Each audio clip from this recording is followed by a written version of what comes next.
But we also understood in going through this whole process that we have an active role to play in what we lay up in our hearts.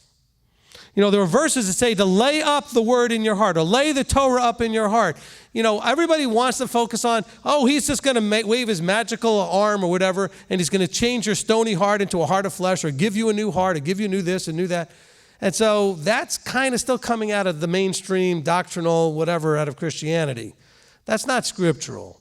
He wants you to participate in this, that you choose to lay up in your heart the stuff of him instead of the stuff of the flesh. But you must choose. So one of the things we studied absolutely in the previous 39 parts is our active role that we have to play in this process.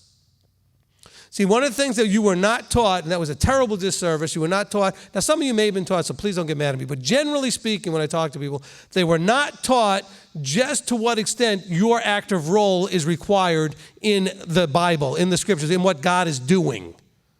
Okay? You were not taught correctly just how much you are required to participate in what you are required to do. Because you're constantly being told it was all done for you by the Messiah. You're constantly being told that he did everything, you don't need to do a thing. Well, you need to make an altar call or a confession or whatever is what they'll tell you.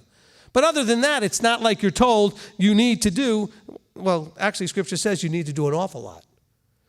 Because this is all based on, in Deuteronomy, you have got two key sections. One is in the Shema and the V'ahavta, Deuteronomy 6:5, where it says, and you shall love Yahweh your Elohim with all your heart. Okay? And so we need to get that heart right to understand all that, but that's something you need to do. And we're also told in Deuteronomy 8:2 that he's going to test us to prove whether or not we've actually done Deuteronomy 6:5. He's going to test us to see whether it's in our heart to keep his commandments or not. That's in Deuteronomy 8:2. So that's your two combined things. So he says he wants us to love him with all our heart, and he tells us that he's going to test us to see whether or not it's in our heart to do his commandments.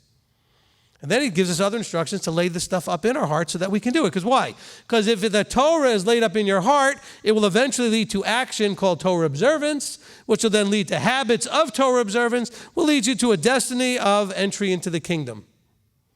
Hearing the words, well done, good and trustworthy servant.